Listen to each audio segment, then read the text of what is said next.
यह मृदा का सबसे ऊपरी लेयर होता है, इसीलिए हम लोग इसे टॉप सॉइल के नाम से भी जानते हैं। इसे किस नाम से जाना जाता है? टॉप सॉइल के नाम से जाना जाता है। यहीं पर आपको सबसे अधिक मात्रा में खनिज तत्व देखने को मिलेंगे, ह्यूमस वगैरह, यानी इसी लेयर में सबसे ज़्यादा उपजाऊपन देखने को मिल जाएगा। इसी स्तर के अंतर्गत जो फसलों की जड़ें होती हैं वो यहीं पर रहती हैं। बिल्कुल सही बताया। इसके बाद एक बी होराइजन होता है, इसे सब सॉइल लेयर के नाम से भी जाना जाता है। बिल्कुल सही आपने बताया। यहाँ पर आपको क्या देखने को मिलेगा? जो पदार्थ निक्षालित होते हैं, और कौन से पार्ट से निक्षालित हुए थे? A2 होराइजन से निक्षालित हुए थे, जिसे ई लेयर, ई आपने नहीं लिखा कहीं पर, ई भी तो मैंने आपको कहीं पर बताया, चलो कोई बात नहीं। तो वो सब जाकर कहाँ पर इकट्ठा हो जाते हैं? बी होराइजन के अंतर्गत इकट्ठा हो जाते हैं। अगला यहाँ पर आपको देखने को मिलेगा सी होराइजन, या सी सांस्तर देखने को मिल जाएगा। इसकी प्रमुख विशेषता क्या है? मृदा निर्माण की जो प्रक्रिया होती है वो लगभग यहीं से स्टार्ट हो जाती है, क्योंकि इसके नीचे वाला जो होराइजन था उसे किस नाम से जाना गया था? R horizon. और आर होराइजन की विशेषता क्या होगी? वहीं पर आपको पैरेंट रॉक या बेड रॉक देखने को मिल जाएगी, उससे जो अवसाद निकलते हैं वो आपको सी होराइजन पर देखने को मिल जाएंगे। बिल्कुल सही आपने बताया। फिर एक चीज हम लोगों ने देखी थी, सॉइल रिएक्शन, मृदा की अभिक्रिया। और मृदा अभिक्रिया हम लोगों ने देखा था ये किस पर डिपेंड करती है? ये अम्लीयता और क्षारीयता के गुणों पर डिपेंड करती है। कोई भी मृदा अगर बहुत ज़्यादा अम्लीय है या बहुत ज़्यादा क्षारीय है तो उससे हम लोग उपजाऊ मृदा नहीं कहेंगे, मतलब एक लिमिटेड स्तर तक ही, या आप बोल सकते हैं कि अल्प मात्रा में अम्लीय और अल्प मात्रा में ही क्षारीय होनी चाहिए। और इसकी एक रेंज मैंने आपको बताई थी, 6 से लेकर 7.5 तक होनी चाहिए। और आपको पता है कि 7 का पॉइंट जो होता है वो उदासीन मृदा को दर्शाता है, मतलब वहाँ पर मृदा कैसी रहती है? ना तो अम्लीय होगी और ना ही क्षारीय होगी, इसीलिए उसे हम लोग क्या कहते हैं? न्यूट्रल कहते हैं, उदासीन। और अगर पीएच का मान 7 से कम हो जाता है तो ऐसी मृदा को हम लोग अम्लीय कहेंगे, और अगर 7 से अधिक हो जाता है तो फिर क्या कहेंगे? क्षारीय कहेंगे। बिल्कुल से आपने बताया। फिर इसके बाद आपको क्या बताया गया था? इसमें लिखा कि पीएच का जो परास या रेंज होता है वो 6 से लेकर कहाँ तक होना चाहिए? 7.5 तक का होना चाहिए। और उदासीन का क्या होगा ये सब बता दिया गया था, इसकी रेंज भी आपने नोट कर ली थी, ठीक है। और फिर आपने क्या आगे नोट किया? अच्छा, मतलब कौन कौन सी मृदाएं हैं और उनकी विशेषताएं क्या होंगी।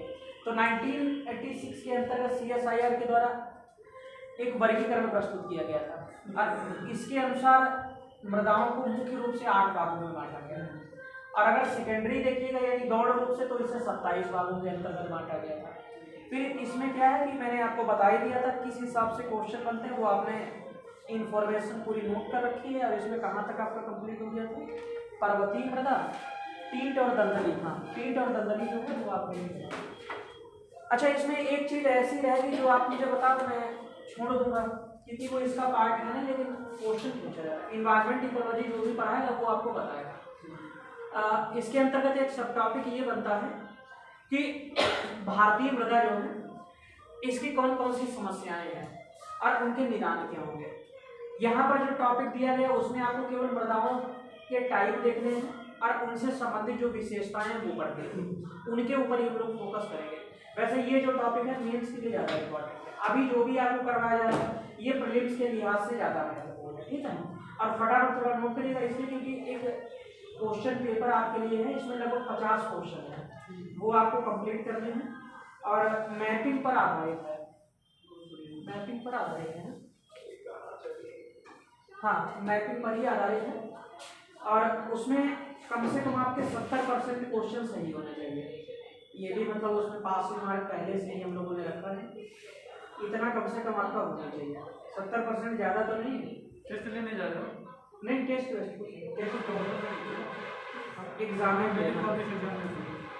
चलो अगली है पीट तथा दलदली मृदा है, पीटी एंड मार्सी सॉइल्स। थोड़ा स्पीड में करिएगा क्योंकि क्वेश्चन उसमें भी जाता है। पीट तथा कोई बात नहीं, लेकिन मुझे मेन इसी पे लिखना है। दलदली मृदाएं लिखो। पीट मृदाएं, पीट मृदाएं कैसी जलवायु में बताया गया था आपको, किस प्रकार की? कल ही बता दिया तो, जहां की क्लाइमेट कैसी होगी? आर्द्र होगी, यानी ह्यूमिड टाइप की होगी। लिखो जरा, पीट मृदा आर्द्र, या इसको आप नम भी बोल सकते हैं, मतलब जहां पर नमी ज्यादा होगी ऐसे बोल सकते हैं। देखो आर्द्र जलवायु में बनती है, आर्द्र जलवायु में बनती है, आर्द्र जलवायु में बनती है। पीट शब्द से आप पहले ही परिचित होंगे, आपने कोयला पढ़ा होगा सबसे और कोयले के बारे में आपने देखा होगा कि उसके 4 मुख्य आपको ऐसे देखने को मिलेंगे, जिसमें जो सबसे घटिया प्रकार का कोयला होता है उसे हम लोग पीट कोयला कहते हैं। पीट कोयला वास्तव में कोयला ना होकर आप समझिए कि एक पुरानी लकड़ी होती है, लकड़ी है वो सड़ना स्टार्ट हो चुकी है, इस प्रकार की लकड़ी को ही हम लोग क्या कहते हैं, पीट। और आप मुझे ये बताइए कि इस प्रकार की लकड़ी आपको किस क्षेत्र में अधिक देखने को मिल जाएगी, जहाँ पर ज्यादा ह्यूमिड क्लाइमेट आपको देखने को मिल जाएगी, यानी वहीं पर पीट का निर्माण होता है। और यही जो पीट तत्व है यानी वही सड़ी हुई जो वनस्पति होती है, पीट का मतलब सड़ी हुई वनस्पति, वो जिस क्षेत्र में मृदा में अधिक मात्रा में विखंडित होकर मिली रहेगी उस मृदा को ही हम लोग किस नाम से जानते हैं, वही आपकी पीट मृदा देखने को मिल जाएगी। दक्षिण भारत में आपको केरल तमिलनाडु के क्षेत्र में ज्यादा होती है। आगे क्या लिखा, बनती है ह्यूमिड टाइप का क्लाइमेट जहाँ का होता है, ठीक है। आगे लिखो, इसका निर्माण मुख्यतः सड़ी हुई वनस्पतियों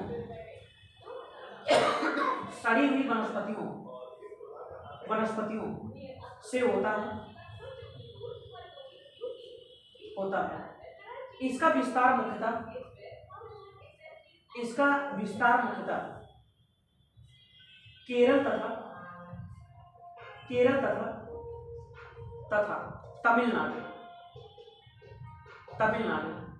के नम क्षेत्रों में पाया जाता है। नम का मतलब वही समझ पा रहे हो, नम क्षेत्रों में पाया जाता है, नम क्षेत्रों में पाया जाता है। आगे इसमें घुलनशील नमक तथा जैविक पदार्थ अधिक होते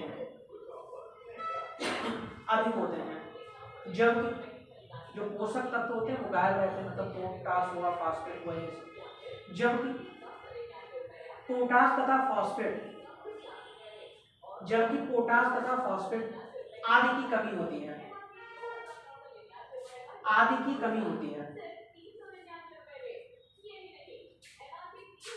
अब पैराग्राफ चेंज करके अगली मृदा इसी में आपको दलदली लिखो। देखो इसका विकास मुख्यतः अधिक जलभराव वाले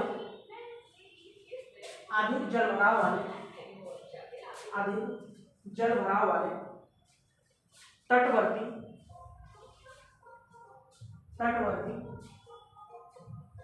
क्षेत्रों में पाया जाता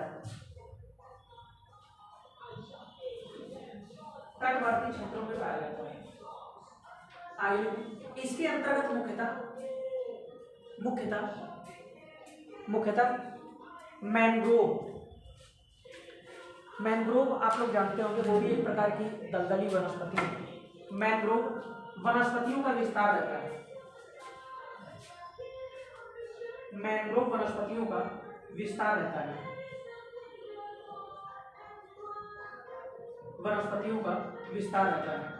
आगे लिखो, इसका रंग, ये एक फैक्ट है, जैसे आयरन ऑक्साइड वाला नहीं पूछा जाता था, वैसे ये हल्का नीला टाइप का रहता है।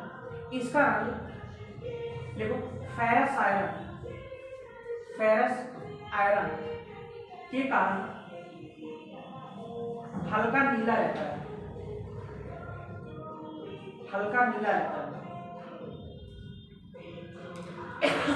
अगला लवणीय तथा क्षारीय मृदा है। अगली एडिट फटाफट लगाओ, अंतिम है 8वीं। ये यहाँ पे बच गया है कुछ प्रदर्शनी वगैरह है, सस्ता चीज है, खरीदना पसंद है। तो नया 399 देते हैं। अच्छा वो तो नहीं विशाल के पड़ोस में बनाया B2 करके। लवणीय तथा क्षारीय मृदा है। लेकिन इनका विस्तार मुख्यतः गुजरात ये मृदाएं पहचानना सरल, ऐसे क्षेत्र जो बहुत ज्यादा सूखे हैं, आप समझ गए, जहाँ पर ज्यादा शुष्कता होगी। शुष्कता का मतलब जहाँ पर वाष्पीकरण अधिक होगा, और जहाँ पर जल का वाष्पीकरण अधिक होगा उन क्षेत्रों में आपको अधिक लवणीयता यानी नमक की मात्रा देखने को मिलेगी, ऐसे क्षेत्रों में ही पाई जाती है। क्या लिखा था? इनका विस्तार मुख्यतः गुजरात, पंजाब, हरियाणा, राजस्थान, महाराष्ट्र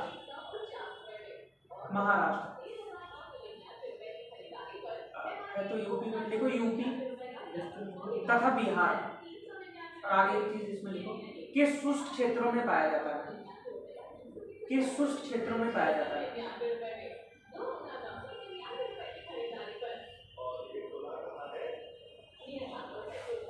आगे लिखो, इन्हें स्थानीय रूप से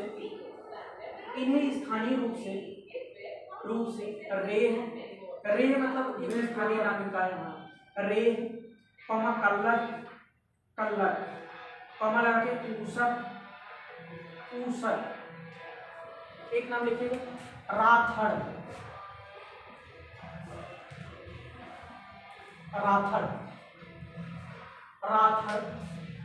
थूर,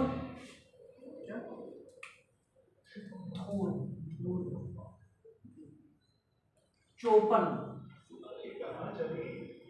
आदि नामों से जाना जाता है। थूर के आगे कॉमा लगा के नोट करना है। चौपन आदि नामों से जाना जाता है।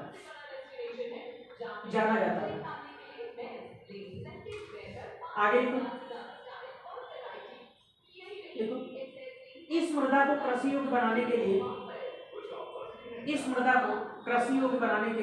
आपको पता है जिप्सम वाला पॉइंट कई बार पूछा जा चुका है।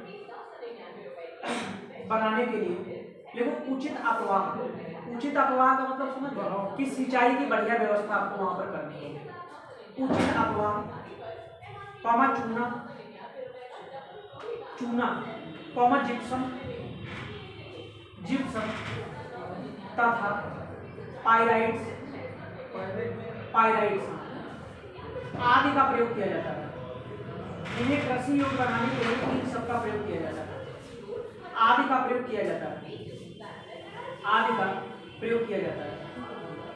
आगे लिखो जरा, इस प्रकार की मृदाओं में देखो नाइट्रोजन का अभाव पाया जाता है। नाइट्रोजन का अभाव पाया जाता है। लिखो, यह मृदा मुख्यतः देखो बरसीम आप लोग जानते हैं, वो चारा वाला बिल्कुल सही बता। बरसीम, आंवला, अमरूद आदि। वैसे धान वान भी इसमें होता है, और ऐसी जगह पर सुझाव यही दिया जाता है कि पहली फसल जो है वो धान की ही कर लीजिए, ताकि जल का अभाव वहां से दूर हो जाए। धान भी आप मेंशन करके लिख लीजिए। आदि को उगाया जा सकता है। आपका यही क्लास है, पढ़ने आए हैं। तो ये आपके 8 प्रकार की जो मृदाएं थी ये कंप्लीट हो गई हैं, ठीक है ना। चलो भाई, अब ये पेपर जो है फटाफट आप पहले कंप्लीट करो। आपको मिल गया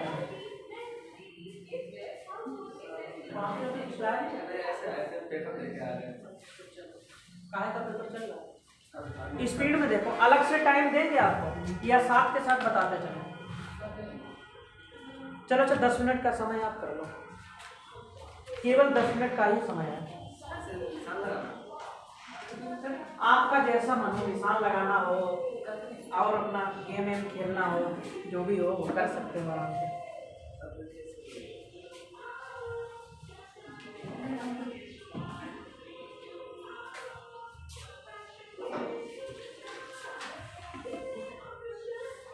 केवल 10 मिनट का समय है। 2:55 का 3:05 तक का टाइम है।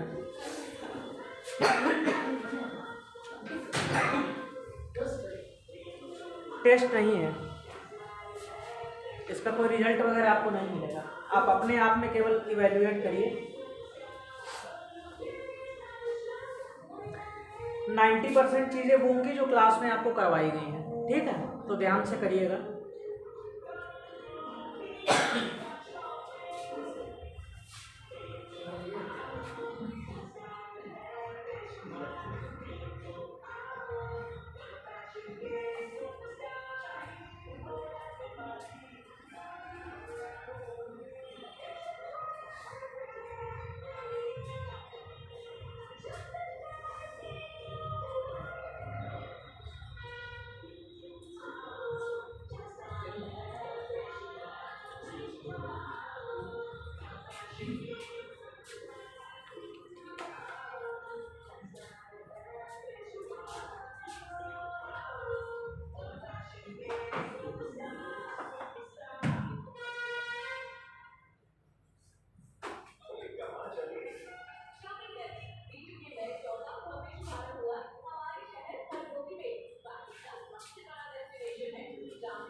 कंप्लीट हो गया।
आप किसी नहीं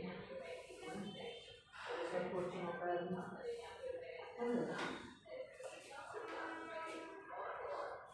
आप सॉल्व नहीं कर रहे करो ना।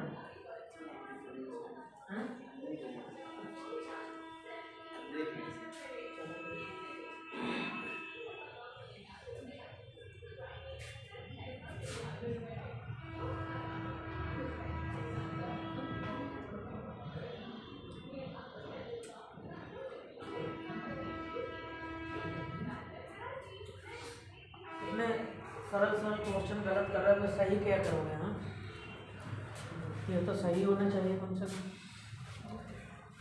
चलो देखो भाई, फटाफट करो, 1-2 मिनट का समय और है।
हो गया सब? देखो फटाफट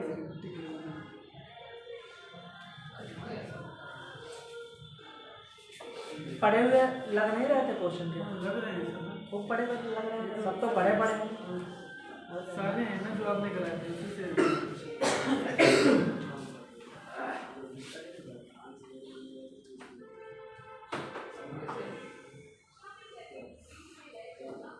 देखो स्टार्ट किया जाए। सबसे पहला क्वेश्चन देखिए ध्यान से, पक्षियों के महाद्वीप के नाम से किसे जाना जाता है? तो इसे आप पहचान सकते हैं। 2 कॉन्टिनेंट में केवल कंफ्यूजन रहता है, एक अफ्रीका और एक कौन सा? दक्षिण अमेरिका। और अफ्रीका यहाँ पर नहीं दिया गया है, तो फिर आप दक्षिण अमेरिका इसमें इजीली चूज कर सकते हो। दक्षिण अमेरिका इसका बिल्कुल सही जवाब होगा। अगला देखो, ये टेरिटरी ऐसे हैं जिसमें से 2-3 नाम मैंने आपको बताया, जैसे सांता क्रूज हम लोगों ने पढ़ा था। सांता क्रूज आपको पता है कि इस पर यूएसए का अधिकार है, जो नहीं पता उन्हें पहले आप छोड़ दीजिए। तो सांता क्रूज यूएसए का मतलब क्या होगा कि डी में दूसरा होना चाहिए, और डी में दूसरा ध्यान से देखिए एक ही जगह पर आया है। और दूसरा मैंने आपको एक ग्रीनलैंड भी बताया था जिस पर डेनमार्क का अधिकार है, याद है कि नहीं? तो 2 से आप बहुत इजीली इसका जवाब दे सकते हैं। मैक्सिमम टाइम 1 या 2 से इस प्रकार के क्वेश्चन में आंसर निकल आता है, 2 से तो निकल ही आता है। तो और आगे वाले अपने देख लीजिए, जैसे क्रिसमस द्वीप पर अधिकार है ऑस्ट्रेलिया का, और मार्टिनिक का आप ध्यान रखिएगा ये टेरिटरी है फ्रांस की, और इनकी सबकी कैपिटल तो आपको पता ही होगी। जैसे ग्रीनलैंड का कैपिटल आप मुझे बताइए क्या था? ग्रीनलैंड याद है कि नहीं? हाँ, भौगोलिक रूप से उत्तरी अमेरिका महाद्वीप में अवस्थित है। बैफिन की खाड़ी के आपको चलना है उत्तर और पूर्व की तरफ, वहां पर आपको ग्रीनलैंड देखने को मिल जाएगा। और इसके कैपिटल इसके दक्षिणतम भाग में थी, इसका नाम था नूक, याद है कि नहीं? इसकी राजधानी क्या होगी? नूक। और जितने कंट्री है उनकी कैपिटल तो आपको पता ही होगी। जैसे बताइए ऑस्ट्रेलिया की कैपिटल क्या होगी? कैनबरा हो जाएगी। डेनमार्क की आप मुझे बताइए। डेनमार्क, हाँ डेनमार्क की क्या होगी? आवाज ही नहीं आ रही। नहीं ये मार्क क्या होता है? स्टॉकहोम तो स्वीडन की कैपिटल होनी चाहिए। कोपेनहेगन सही है। फ्रांस की बताइए, ये तो इजी है, पेरिस हो जाएगा। और यूएसए का तो वॉशिंगटन डीसी आपको पता ही है।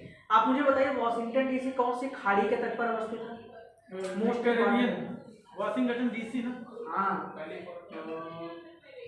वॉशिंगटन डीसी पड़ेगा उत्तरी अमेरिका महाद्वीप में यूएसए के पूरब की तरफ, और कैलिफोर्निया पड़ेगा पश्चिम की तरफ। इनका तो कोई दूर दूर तक नाता नहीं बन पाएगा, होगा कि नहीं होगा ऐसा?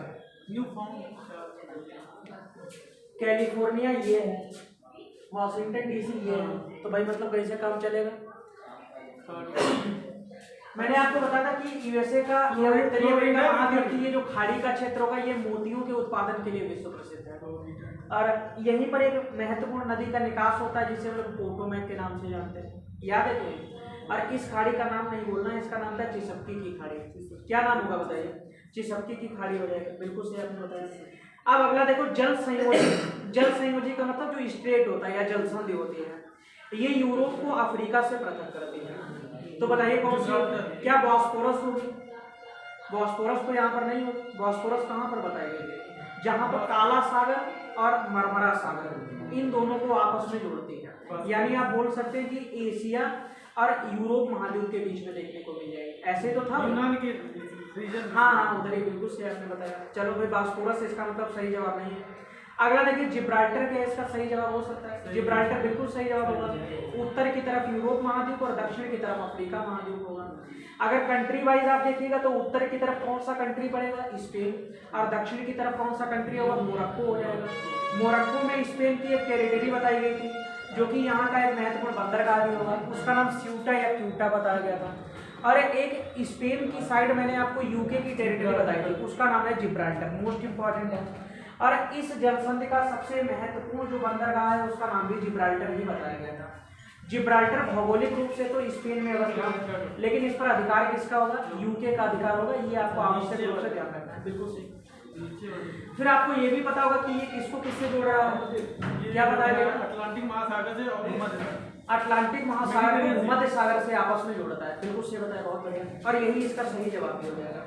डोबर जलसंधि आपको याद हो? डोबर जलसंधि वो वहाँ पड़ती है। उत्तर की तरफ क्या मिलेगा? यूके मिल जाएगा या इंग्लैंड बोलिए। और दक्षिण की तरफ क्या मिलेगा? फ्रांस मिल जाएगा। इन दोनों के बीच में देखने को मिलेगी डोबर जलसंधि। अगर जलीय संरचनाओं की बातचीत की जाए तो पूरब की तरफ इंग्लिश चैनल मिलेगा, आगे की तरफ पश्चिम में बढ़िएगा तो उत्तरी सागर मिल जाएगा। इन दोनों को आपस में जोड़ती होगा कि नहीं होगा ऐसा? बिल्कुल सही। और बेरिंग स्ट्रेट तो भाई बहुत ही फेमस है, ये तो आपको वो तो आर्कटिक और इधर हाँ आर्कटिक महासागर को प्रशांत महासागर से जोड़ती है। और अगर सागर के हिसाब से जोड़िएगा तब फिर क्या बनेगा? तो बेरिंग सी को कनेक्ट करती है किससे बताओ? बेरिंग चुक्ची सागर से। आर्कटिक महासागर का एक सागर आपको बताया गया था चुक्ची सागर, और प्रशांत महासागर का एक भाग बताया गया था जिसे बेरिंग सागर कहते हैं। इन दोनों को जोड़ती है। और किसको किससे अलग करती है? ये जोड़ती है इसका यूरोप है, रसिया यूरोप का अलास्का और इधर कॉन्टिनेंट में अगर बोलना है तो आप बोलिए उत्तरी अमेरिका महाद्वीप को एशिया महाद्वीप से अलग करते हैं। और कंट्री में अगर आपको बोलना है तो क्या बोलिएगा? यूएसए बोलिए या अलास्का। अलास्का एक राज्य पड़ता है जिस पर यूएसए का अधिकार है, और दूसरी तरफ आपको रूस का साइबेरिया क्षेत्र देखने को मिलेगा। ऐसा होगा कि नहीं होगा? अब बताइए इसको। 0 डिग्री अंतरराष्ट्रीय 0 डिग्री नहीं, 180 डिग्री के देशांतर रेखा, अंतरराष्ट्रीय तिथि रेखा यहाँ से हो जाती है। इसका आंसर आपने क्या लगाया बताओ? जिब्राल्टर बनेगा कि नहीं बनेगा? यूरोप और अफ्रीका के बीच में यही तो आ रहा है। पहले ये बताओ, सब चीज़ें रिकॉल कर पा रहे हो नहीं कर पा रहा? करो, ऐसे कैसे काम चलेगा। अगला देखो, चौथे में पहला जो बिंदु दिया गया ए ऑप्शन, ये आपने मॉडर्न हिस्ट्री में पढ़ा होगा, अरविंद घोष ने यहीं पर जाके अपने आश्रम का निर्माण किया था। अरे विले बिल्कुल सही आपने बताया, ये पौंडीचेरी में है। हाँ ये बिल्कुल सही हो जाएगा। बैकानूर बताइए, यूक्रेन में होगा? यूक्रेन में बैकानूर नहीं है, बल्कि ये आपको कहाँ पर देखने को मिलेगा? कजाकिस्तान। एक नदी आपको बताई गई थी सीर दारिया, याद है? और अमू दरिया। हाँ, सीर दारिया का जो उत्तरी किनारा है वो इसी शहर को टच करता है, जो कि यहाँ पर बैकानूर दिया गया है। और बांडुंग ध्यान रखिएगा, इंडोनेशिया, ये सही है। और बट्टिका ओला ये श्रीलंका में, ये भी बिल्कुल सही है। तो यहाँ पर गलत कौन सा आपका है? बैकानूर वाला गलत होगा। ये यूक्रेन में नहीं बल्कि कहाँ पड़ेगा बताओ? ये कजाकिस्तान में होगा, बिल्कुल से बताया। अगला देखो, हॉर्न ऑफ अफ्रीका। सबसे पहले ये बताइए, हॉर्न ऑफ अफ्रीका में टोटल कितने कंट्रीज शामिल हैं? टोटल कितने देश शामिल हैं? केवल यही बताइए, और सब चीजें बाद में सोचिएगा कि कौन से हैं। 3। ये सब बताएं कि नहीं बताइए? तो सब 3 थे ना, बोत्सवाना। देखो ये इधर डिजाइन ये वाली देखना है, ये वाला पार्ट। अच्छा ठीक समझ गए? ये देखो अफ्रीका का ये सीन जैसा पार्ट, हॉर्न जैसा दिख रहा है। इस वाले पार्ट में कितने देश थे हॉर्न ऑफ अफ्रीकन कंट्रीज के अंतर्गत? 4 देश थे। किसी भी विकल्प में 4 नहीं, लेकिन 3 सही आपको चूज करना है। देखो क्या अल्जीरिया शामिल होगा? अल्जीरिया आपको पता है भूमध्य सागर की तरफ, ऊपर की तरफ पड़ेगा, उससे लगा हुआ मोरक्को और पश्चिमी सहारा उसके दक्षिण की तरफ, ये तो उत्तर बनेगा नहीं। लीबिया, सूडान, मिस्र क्या बन सकता है? इनमें कोई भी देश नहीं आएगा।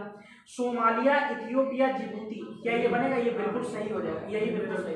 और कोई बताएगा कौन सा कंट्री छूट गया है इसमें से? कौन सी कंट्री छूटी है? मैं आपको हिंट देता हूँ, एक देश जो छूटा है उसकी कैपिटल का नाम है अस्मारा। आपको बता दें। ठीक, तंजानिया। अच्छा, उसकी इथियोपिया तो उसमें दिया ही गया है। अस्मारा किसकी कैपिटल है? इरिट्रिया की राजधानी है, इसकी कैपिटल होगी इरिट्रिया की हो जाएगी। और इथियोपिया की राजधानी ध्यान रखना है आदिस अबाबा। क्या होगा? आदिस अबाबा। और आदिस अबाबा में किसका हेडक्वार्टर हम लोगों ने पढ़ा था? अफ्रीकन यूनियन का हेडक्वार्टर जो है वो आदिस अबाबा में ही पड़ता है। बिल्कुल सही आपने बता दिया, बहुत बढ़िया बताया करने। सोमालिया की कैपिटल मोगादिशु ध्यान रखिएगा, और जिबूती हो जाएगा। अगला देखो भाई, निम्नलिखित में से कौन स्कैंडिनेवियन देशों के समूह में शामिल नहीं है? 2 ग्रुप बताए गए थे, एक स्कैंडिनेवियन कंट्री और एक मैंने बताया था फिनो स्कैंडिनेवियन कंट्री। तो आप समझ गए होंगे फिनो स्कैंडिनेवियन कंट्री हम लोग कब बोलते हैं? जब उसमें फिनलैंड को शामिल कर दिया जाता है। यानी जो फिनलैंड होगा वो स्कैंडिनेवियन ग्रुप का पार्ट नहीं होगा। नाम से ही आप समझ सकते हो, होगा कि नहीं होगा? तो स्कैंडिनेवियन कंट्रीज के अंतर्गत 3 आते हैं, डेनमार्क, नॉर्वे और स्वीडन हो जाएगा।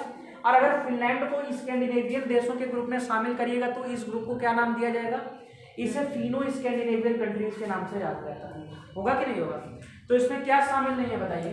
फिनलैंड शामिल नहीं होगा। 6 में से कितने सही हैं? हमारे हिसाब से तो 6 सही होने चाहिए। हाँ सही होने चाहिए। चलो ठीक है, अगला देखो भाई, अफ्रीका की कौन सी नदी मकर रेखा को 2 बार काटती है? लिम्पोपो। इस नदी का नाम क्या होगा? लिम्पोपो नदी हो जाएगा, कॉन्गो नहीं होगा, लिम्पोपो। आप मुझे बताओ लिम्पोपो नदी का निकास कहाँ पर होता है? कांगो से। निकास कहाँ पर होता है? निकास का मतलब ओरिजिन नहीं होता है, एग्जिट कहाँ पर होता है? मुहाना कहाँ होता है? Eastern side. ये कौन सा जवाब हुआ? इतना लंबा स्टेट कहाँ बोले जाके हद करे हो? ये जो इसका कांगो के आगे पता है, कांगो केवल स्टेट पड़ता है, उसके आगे एक और पड़ता है मुझे नहीं। फिर तो आप पश्चिम में पहुंच गए, नदी गिरा रहे हो पूर्व में, अब पहुंच गए उधर पश्चिम की तरफ। भाई जो आप बता रहे हो वो तो इधर पड़ेगा ना, नदी तो आप बता रहे हो उधर जाएगी। तो यहाँ पर एक खाड़ी बताई गई थी आपको, खाड़ी का नाम है डेला गोवा की खाड़ी, या मापूतो की खाड़ी बताई गई है। और मापूतो की खाड़ी इसे क्यों कहा जाता है? क्योंकि यहाँ पर मापूतो नाम का शहर हम लोगों ने पढ़ा था। मापूतो एक राजधानी शहर है और ये मोजाम्बिक की राजधानी है। मोजाम्बिक आपको बताया गया था, जहाँ पर मोजाम्बिक, चैनल, मेडागास्कर ये सब देखा था, याद है कि नहीं? ये वही है और ये विश्व प्रसिद्ध है घड़ियालों के लिए। ये फैक्ट भी आपको ध्यान रखना है। अगला देखिए, कॉन्गो नदी जो है वो 2 बार काटती है। कौन सी रेखा को? क्या कर्क रेखा को 2 बार काटती है? नहीं। कर्क रेखा को 2 बार काटने वाली भारत की माही नदी आपको बताई गई। मकर रेखा को 2 बार काटने वाली नदी अभी देखो आ चुकी है, उसका नाम क्या था? लिम्पोपो नदी था। इसका यहाँ पर सही जवाब क्या होगा? भूमध्य रेखा को 2 बार काटती है। कौन सी नदी होगी? कांगो नदी हो जाएगी। बिल्कुल सही बताया। कांगो नदी का ओरिजिन कहाँ पर होता है, कोई बताएगा? एक बहुत ही महत्वपूर्ण पर्वतीय क्षेत्र हम लोगों ने पढ़ा था, जो कि डेमोक्रेटिक रिपब्लिक ऑफ कांगो में पड़ता है, जिसे क्या नाम बताओ, क्या नाम होगा? उसकी सिंह राशि है, मतलब माँ से नाम आएगा। सिंह राशि का मतलब ये होगा। एसएससी वालों ने क्वेश्चन पूछ रखा है कि पंडित जवाहरलाल नेहरू थे, वो किस राशि में उनका जन्म हुआ था। तो आपके एग्जाम में तो नहीं पूछा जाता है, कहीं नहीं पूछा जाता, उन्होंने ऐसे अटपटा पूछ लिया तो नहीं बता पाया। उसका नाम है मितुम्बा पर्वत। याद है कि नहीं याद है, चलो कोई बात नहीं। तो वहीं से एक नदी निकलती है, इसका नाम क्या होगा? कांगो नदी हो जाएगी। कांगो की एक प्रसिद्ध सहायक नदी आपको बताई गई थी, कसई नदी, मोस्ट इम्पॉर्टेंट है। कांगो नदी बेसिन में ही आपको एक जनजाति भी मिलेगी जिसे हम लोग पिग्मी के नाम से जानते हैं। और कांगो नदी पर ट्विन सिटी भी आपको देखने को मिल जाएंगे। एक शहर का नाम ब्राज़ाविला बताया गया था और दूसरे का नाम किंशासा होगा। ब्राज़ाविला जो होगी वो कांगो की कैपिटल हो जाएगी, और डेमोक्रेटिक रिपब्लिक ऑफ कांगो की कैपिटल का नाम क्या होगा? किंशासा हो जाएगा। क्या नाम होगा? किंशासा। और विश्व स्तर पर इन्हें हम लोग ट्विन सिटी के नाम से जानते हैं। बिल्कुल से बताया। समस्त विश्व में चीतों की सर्वाधिक आबादी भारत में है। इनकी ये क्या क्वेश्चन है? मतलब भारत में अनुमानित कितनी टोटल में से?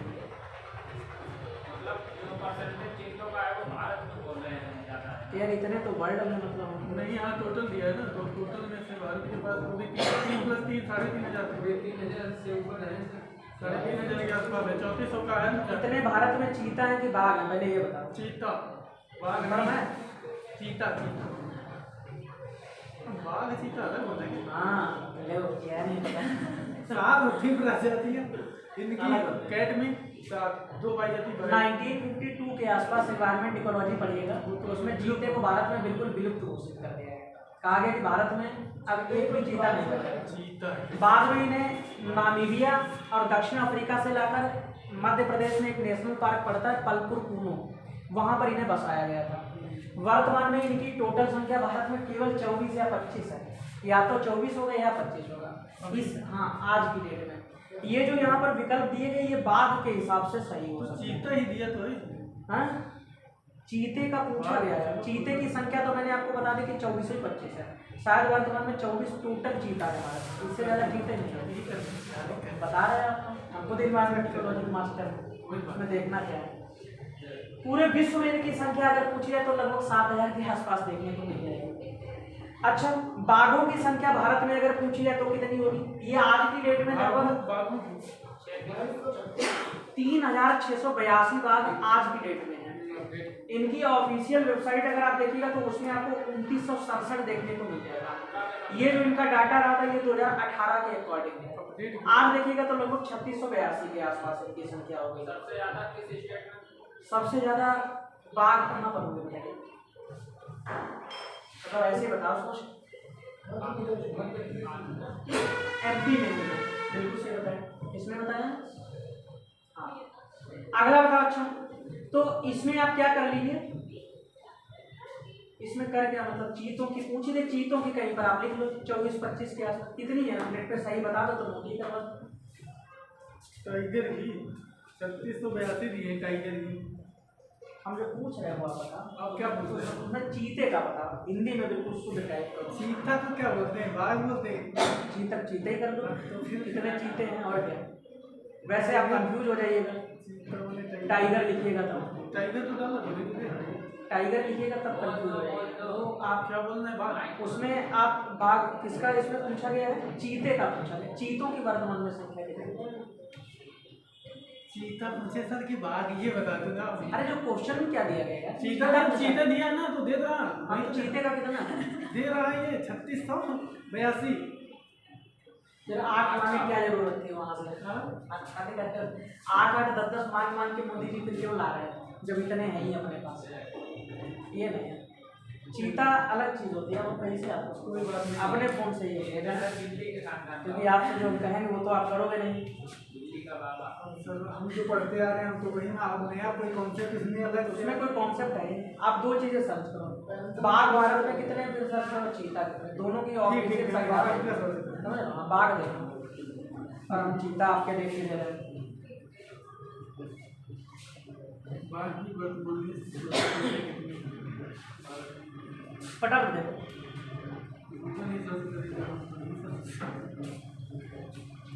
नहीं आया ये सब बाकी दे रहे क्या क्या उठवा रहे हो, सर्च नहीं कर पा रहे हैं। अरे सर वो गूगल कुछ भी उठाता हमारे हाथ में कैसे कैसे उठाता है? अरे हमारे हाथ में सर्च उसको करना हमारा है भी तो इंटों की कुल संख्या कितनी है? अभी देखो हमारा उठा रहा है, करना क्या? जो उठवाओगे वही तो उठा मतलब हम बाकी बोला था क्या चीतों की जगह उसमें पढ़ लिया कि भारत में सीटों की कुल संख्या कितनी है। जो दे गया जो इसमें भी तो दे रहा है 3167। अब कोई अफसर आप नहीं तो फिर लोग बहस कर रहे ये लोग पढ़ो पहले कहाँ से देगा हमारा कहाँ से क्या मतलब उसमें पता नहीं, उल्टा सीधा सर्च। अब जितने भी आर्टिकल हैं 100-200 सब पढ़िएगा उसमें, सब में 24-25 से ज़्यादा नहीं आएगा। 25 है हमारे जगह पे, 24 हो जाए ऐसा कुछ। ये दिया है कूनो राष्ट्रीय उद्यान में तो चीतों की संख्या 24 थी, ये भारत की नहीं हाँ। थी टोटल। भारत में वहीं पर है ही केवल, और हर जगह तो पूरी तरीके से धरती पर से भारत में विलुप्त ही है। वो तो 2 साल पहले मोदी जी लाए थे, बस वही वाले हैं अपने यहाँ यही कितने। नामीबिया से लाए थे, बाद में दक्षिण अफ्रीका के साथ कुछ उनकी डील हुई थी, वहाँ से थोड़े वो लेके आए थे।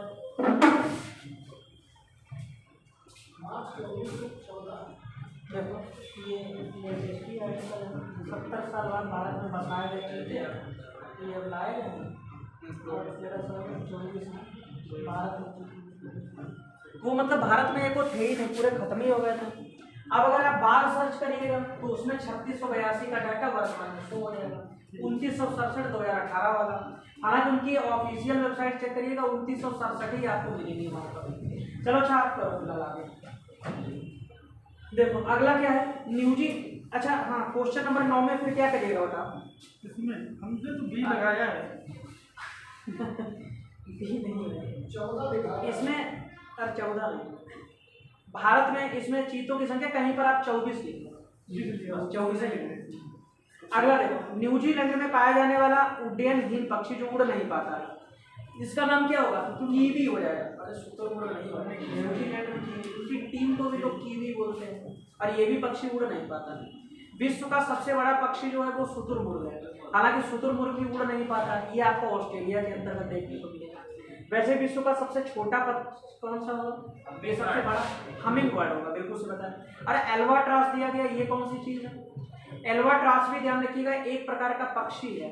जितने भी समुद्री पक्षी होते हैं उनमें सबसे बड़ा एल्बाट्रॉस ही होता है। तो एल्बाट्रॉस क्या है? सबसे बड़ा समुद्री पक्षी हो जाएगा। मकर रेखा आपको बताना है इनमें से कहां से नहीं गुजरती है, ये तो काफी इजी क्वेश्चन है। अर्जेंटीना से गुजरती है, बिल्कुल गुजरती है। चिली के बाद अर्जेंटीना में जाती है।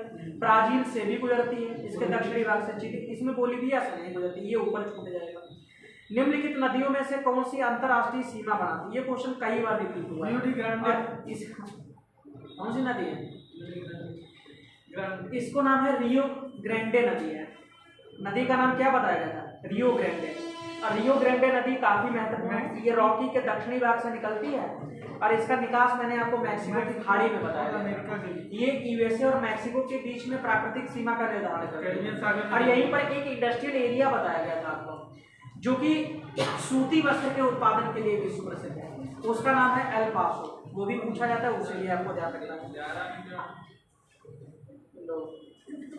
11 बोलिविया लगा और क्या, 12 में आप लगाइए क्वेश्चन नंबर 12 में रियो ग्रैंडे नदी। विश्व का सबसे ठंडा स्थान ये रसिया में बर्फ में आता है, साइबेरिया क्षेत्र के अंतर्गत। चलो आगे देखो। तो इसमें आपने क्या लगाया था? बर्फोयास।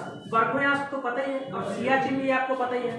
ये पीओके रीजन के अंतर्गत देखने को मिल जाएगा। ये ट्रांस हिमालय मैंने करवाया तो वहां पर आपको बताया अगर याद हो। और शिकागो आपको पता है ये यूएसए में पड़ेगा। और हेलीफैक्स को बताएगा ये कहाँ पड़ेगा। हेलीफैक्स रीजन भी काफी महत्वपूर्ण है और ये आपको कनाडा में मिलेगा। कई बार केवल रीजन देकर सुमेलित करवा देगा। तो हेलीफैक्स कहाँ पर है? कनाडा में। बरमूडा ट्रायंगल भी मैंने आपको बताया था। कहाँ पर? जब लोगों ने सारगेसो सागर के बारे में देखा था। और सारगेसो सागर कहाँ पर बताया गया है? जब आपको फ्लोरिडा स्टेट पढ़ाई गई थी। फ्लोरिडा स्टेट मैंने बताया था मैक्सिको की खाड़ी को सारगेसो सागर से जोड़ता है, और सारगेसो सागर के पास ही आपको देखने को मिलेगा बरमूडा ट्रायंगल, वहां पर बरमूडा नाम का कंट्री है। तो आप समझ पा रहे कौन से रीजन की बातचीत चल रही है। ये अटलांटिक महासागर का उत्तरी भाग है, और यूएसए के पास यानी अटलांटिक महासागर का उत्तरी के साथ साथ पश्चिमी भाग होगा, तो पश्चिमी उत्तरी अटलांटिक महासागर का भाग इसमें खोजिए, यानी उत्तर इसमें कौन सा बनेगा, ए वाला बिल्कुल सही हो जाएगा। अगला क्वेश्चन ये सबसे सरल है, देखो विषुवतीय जलवायु आपको बताना है। तो अभी आपने एक चीज ये पढ़ी है कि जो कांगो नदी है वो विषुवत रेखा को 2 बार काटती है, इसका मतलब अगर वहां से विषुवत रेखा गुजर रही है तो वहां की क्लाइमेट कैसी होगी बताइए, विषुवत रेखीय जलवायु हो जाएगी, सीधी सी बात। तो ए में आप चौथा लगा लीजिए। भूमध्य रेखीय जलवायु कहाँ पर देखने को मिलेगी, कैलिफोर्निया। आप याद करो मैंने बताया था कि कैलिफोर्निया में 2 प्रमुख नदियां हैं, एक सैक्रामेंटो और एक सैन जुआकिन, और दोनों के साथ आपने नोट किया था यह नदियां जो है भूमध्य सागरीय कृषि के लिए महत्वपूर्ण है, क्योंकि इस क्षेत्र की जो क्लाइमेट है वो कैसी होगी, भूमध्य सागरीय हो जाएगी। होगा कि नहीं होगा, याद आ रहा है कि नहीं। अगला देखिए मानसूनी जलवायु कहाँ पर होगी, भारत और बांग्लादेश इनमें मानसूनी पाई जाती है। इसके ऊपर की तरफ जाइएगा तब आपको चीन तुल्य मिलेगी, इसके ऊपर जाइएगा तो लॉरेंसियन तुल्य देखने को मिल जाएगी, और सवाना आपको पता है सूडान के अंतर्गत देखने को मिल जाएगी, या मध्य अफ्रीका का भाग भी आप बोल सकते हैं। तो इसमें मैच करके बता दो कौन सा पहला। देखो ए में था आपका चौथा, ए में चौथा 2 जगह है। चलो अच्छा अगला देखो, भूमध्य सागरीय में कैलिफोर्निया, बी में पहला, और बी में पहला एक ही स्थान पर है, इसका मतलब पहला उत्तर बिल्कुल सही है, ए वाला इसमें बनेगा। अगला देखो भाई, आर्कटिक महासागर को प्रशांत महासागर से जोड़ने वाला जल डमरू मध्य कौन सा होगा, ये अभी आपको बताया था बेरिंग स्टेट हो जाएगा। बेरिंग स्टेट किसको जोड़ता है, आर्कटिक महासागर को प्रशांत महासागर से। आर्कटिक महासागर का सागर कौन सा होगा, चुकची सागर, और प्रशांत महासागर का सागर कौन सा होगा, बेरिंग सागर। इन दोनों को आपस में जोड़ता है, और किसको किसको अलग करता है ये भी आप मुझे बताइए, किसको किसको अलग करता है। अमेरिका महाद्वीप, उत्तरी अमेरिका महाद्वीप को एशिया महाद्वीप से अलग करता है, बिल्कुल सही बताया। अगली जनसंधि यहाँ पर टॉरेस स्टेट दी है, ये कहाँ पर मिलेगा, ये आपको ऑस्ट्रेलिया कॉन्टिनेंट देखना होगा। ऑस्ट्रेलिया महाद्वीप जो ऑस्ट्रेलिया कंट्री है, ऑस्ट्रेलिया के उत्तर की तरफ आपको मिलेगा पापुआ न्यू गिनी, और इन दोनों के बीच में टॉरेस स्टेट हो जाएगा। इसी तरीके से ऑस्ट्रेलिया के दक्षिण की तरफ क्या होगा, आप मुझे बताइए, ऑस्ट्रेलिया के दक्षिण की तरफ क्या होगा, जिसकी कैपिटल का नाम होबार्ट है, जो कि भूमध्य सागरीय कृषि के लिए इंपॉर्टेंट है। ऑस्ट्रेलियन कॉन्टिनेंट में सेब उत्पादन के लिए विश्व प्रसिद्ध है, क्या नाम होगा, ये आप ही को बताना, बिल्कुल से बताया, हाँ बहुत बढ़िया।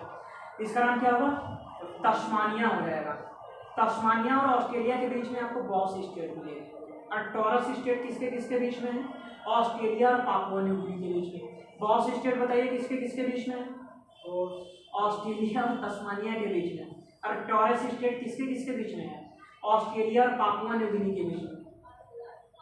टॉरस के साथ चाहो तो नोट कर लिया था कि ऑस्ट्रेलिया और पापुआ, ऐसे करके नोट करना। अगली जलसंधि ध्यान से देखिए डोवर स्टेट, और डोवर स्टेट अभी मैंने आपको बताया थी कि इंग्लैंड और फ्रांस के बीच में देखने को मिले थे, और किसको किससे जोड़ती है, उत्तरी सागर को इंग्लिश चैनल से आपस में जोड़ती है। डोवर स्टेट याद आ रहा कि नहीं। और इसी तरीके से मिलती जुलती है डेविस जलसंधि बताई गई थी। डेविस जलसंधि बताइए कहाँ पर मिलेगी, डेविस भी तो बताई गई थी, नहीं बताया, इधर बेफिन, हाँ बिल्कुल सही, बेफिन की खाड़ी को लेब्राडोर सागर से जोड़ती है, और बेफिन द्वीप को किससे अलग कर दी है, ग्रीनलैंड से अलग करती है, बिल्कुल सही, बहुत बढ़िया। अगला देखो, अगली जलसंधि जो है इसका नाम है मलक्का स्टेट। मलक्का स्टेट आपको ध्यान रखना, ये विश्व की सबसे लंबी जलसंधि हो जाएगी, ये अपने एशिया की जलसंधि हो जाएगी, बिल्कुल सही बताया। इंडोनेशिया का सुमात्रा द्वीप एक तरफ पड़ेगा और दूसरी तरफ क्या होगा, मलेशिया हो जाएगा, बिल्कुल सही, बहुत बढ़िया। अगला देखो, अपवाह क्षेत्र की दृष्टि से जो विश्व की सबसे बड़ी नदी होगी, अपवाह क्षेत्र ड्रेनेज बेसिन के हिसाब से अमेजन होगी, वही तो क्वेश्चन पूछे थे। तो इसमें जवाब नील नहीं होगा बल्कि क्या हो जाएगा, अमेजोन। अमेजोन, कांगो, ये सब आपको डिटेल में बताएंगे अगर याद हो तो। मक्का भाई सभी को पता है, ये मक्का मेज वाला नहीं है, मक्का मदीना वाला, किबला, बिल्कुल सही होता है। किबला क्या है, पश्चिम की ओर, मतलब अपने आप किबला किसी भी स्थान से वह दिशा होती है जिस डायरेक्शन में वहां से मक्का पड़ता है, किसी भी डायरेक्शन, ये फिक्स नहीं होती है, ये डिपेंड करता है विश्व के किस हिस्से से मक्का को देख रहे हो। जैसे अभी मेरे रेफरेंस में इधर मक्का, तो ये दिशा किबला। आप किसी ऐसी कंट्री वहां अगर इधर पड़ रहा तो वो किबला होगा, बिल्कुल सही।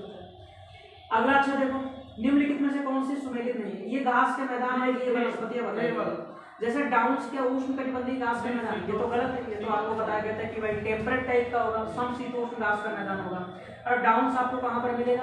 मरे डार्लिंग नदी बेसिन के अंतर्गत, यानी ऑस्ट्रेलिया के कौन से भाग में? दक्षिण के साथ साथ आपको बोलना है ऑस्ट्रेलिया के पूर्वी भाग में। स्टेपीज आपको बताया गया था कि यह यूरेशिया क्षेत्र में मिलेगा और ये भी टेम्परेट ग्रासलैंड हो जाएगा। अरे स्टेपीज के पड़ोस में एक और टेम्परेट ग्रासलैंड था जो कि हंगरी के अंदर, उसका नाम पुस्ताज होगा, बिल्कुल सही होता है। सेल्वास ध्यान रखिएगा उष्ण कटिबंधीय वन प्रदेश है। और सेल्वास कौन से वनों को कहा जाता है? जो अमेजोन नदी बेसिन के अंतर्गत वन प्रदेश पाया जाता है उसका नाम ही सेल्वास हो जाएगा। और अमेजोन से हम लोग जानते हैं कि भाई वहां से विषुवत रेखा गुजरती है, तो ये भी से। और टैगा ध्यान रखिएगा ये कैसा है? ये शीतोष्ण कटिबंधीय वन प्रदेश देखने को मिल जाएगा, सब पोलर रीजन के अंतर्गत पाया जाता है। अगला देखो ध्यान से, कहवा। कहवा आपको बताया गया था कि ब्राजील के पठार के पूर्वी भाग में पाया जाता है। ब्राजील के पठार का जो पूर्वी भाग है इसे हम लोग सौ पाउलो रीजन या सौ पाउलो पठार के नाम से जानते हैं। तो सौ पाउलो जो है विश्व में कहवा की सबसे बड़ी मंडी भी है और यहाँ पर कहवा को एक्सपोर्ट करने का सबसे बड़ा बंदरगाह सेंटोस भी हम लोगों ने देखा था। सौ पाउलो और सेंटोस के बीच में ही कॉफी ट्रेड भी चलती है।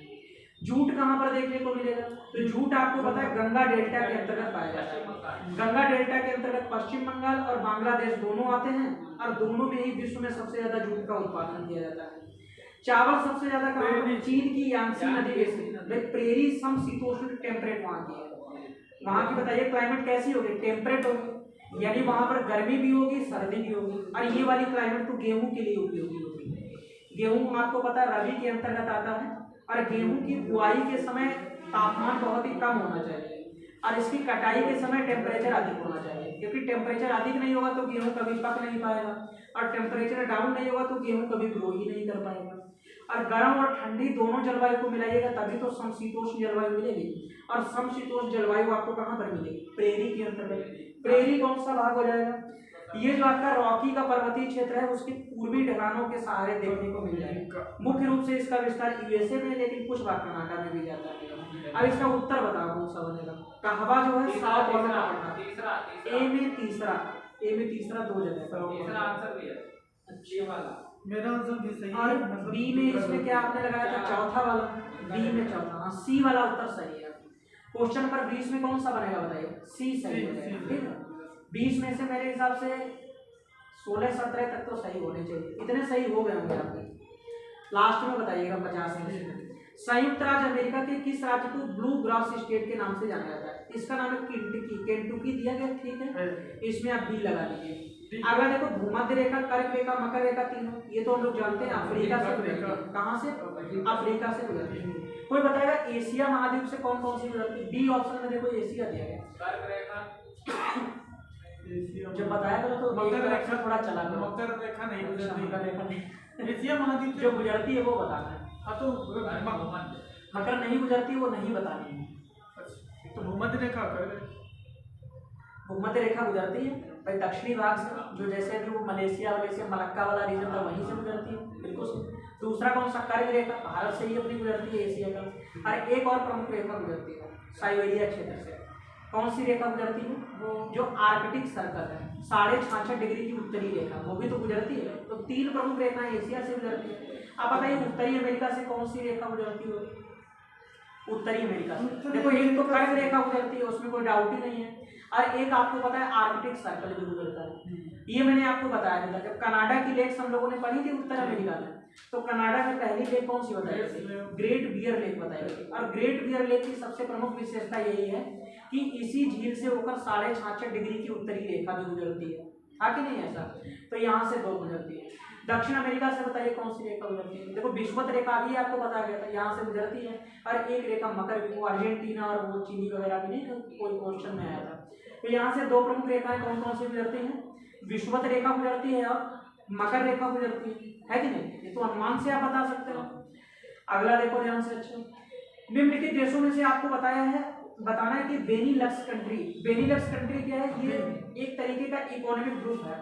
वैसे आप याद करो मैंने इन्हीं देशों को बताया था, अगर अपना नोट्स देखिएगा तो उसमें मैंने आपको क्या लिखवाया था? लो लैंड कंट्रीज के नाम से किसे जाना जाता है। वो सेम ग्रुप है जो यहाँ पर आपको बताना है। देखो ध्यान से, पहला विकल्प है बेल्जियम ये तो शामिल है, लेकिन डेनमार्क नीदरलैंड भी शामिल है, डेनमार्क इसमें नहीं आएगा। अगला है बेल्जियम है, नीदरलैंड है, लग्जमबर्ग है। यही इसका बिल्कुल सही जवाब हो जाएगा। बेल्जियम शामिल है, नीदरलैंड शामिल है और लग्जमबर्ग शामिल है। बिल्कुल सही बताइए। बेल्जियम का कोई एक सिटी बता सकता है जो कि हीरे के कटिंग का वर्ल्ड का सबसे बड़ा सेंटर है? एंटवर्प। इसका नाम आपको बिल्कुल नहीं बोलना है, एंटवर्प बताया गया था। अगले पेज पर देखो क्वेश्चन नंबर 24। देखो जिन लोगों ने अच्छे से पढ़ा है, घर जाके रिकॉल किया है, रिवाइज किया है, उन्हें तो कोई दिक्कत होगी नहीं, वरना भाई फिर तब दिक्कत ही दिक्कत है कि नहीं। अगला देखो हार्मोज जलसंधि आपको बताई गई थी, कहाँ कहाँ पर बताई गई थी? लाल सागर और भूमध्य सागर को, इसका मतलब आपको सूएज कैनाल भी नहीं पता है। फारस की खाड़ी, ओमान। अगर आपको भूमध्य सागर से जाना हो लाल सागर, तो फिर सूएज नहर के सहारे जाइएगा। यही तो बताया गया, नहीं बताया गया, तो फिर मतलब यहाँ पे क्यों बताया? काला सागर और मरमरा सागर को अभी बताया गया था कि बॉस्फोरस स्टेट जोड़ते हैं, किसी क्वेश्चन में आ चुका। इसका सही जवाब होगा फारस की खाड़ी और ओमान की खाड़ी। यहीं पर आपको हार्मोज स्टेट देखने को मिलेगा। और अगर आपको लाल सागर या अरब सागर से लाल सागर में प्रवेश करना हो तब तो सूएज। अच्छा खाड़ी पूछ रहे, खाड़ी पूछ रहे ना, खाड़ी नहीं पूछ रहे, जलसंधि पूछ रहे हैं। ऑप्शन नंबर सी पढ़ो, उत्तर बताओ। ऑप्शन नंबर सी पढ़ के उत्तर बताओ। सी किसी का जहां पर आपको एक महत्वपूर्ण बंदरगाह बताया गया था, बरबरा बंदरगाह, और यहीं पर एक हम लोगों ने सोकोत्रा द्वीप यमन का देखा था, जिसमें एशिया की तरफ कंट्री पड़ा था यमन, और अफ्रीका महाद्वीप की तरफ 2 कंट्री देखने को मिलेंगे। एक आपको जिबूती मिल जाएगा और दूसरा यहाँ पर आपको देखने को मिल जाएगा सोमालिया, लगा हुआ है बॉर्डर। और यहीं पर एक जलसंधि कौन सी बताई गई? बाबेल मंडप जलसंधि। याद करो, बाबेल मंडप नाम नहीं बताया, ऐसा नहीं था, तो बहुत नाम करवाया आप।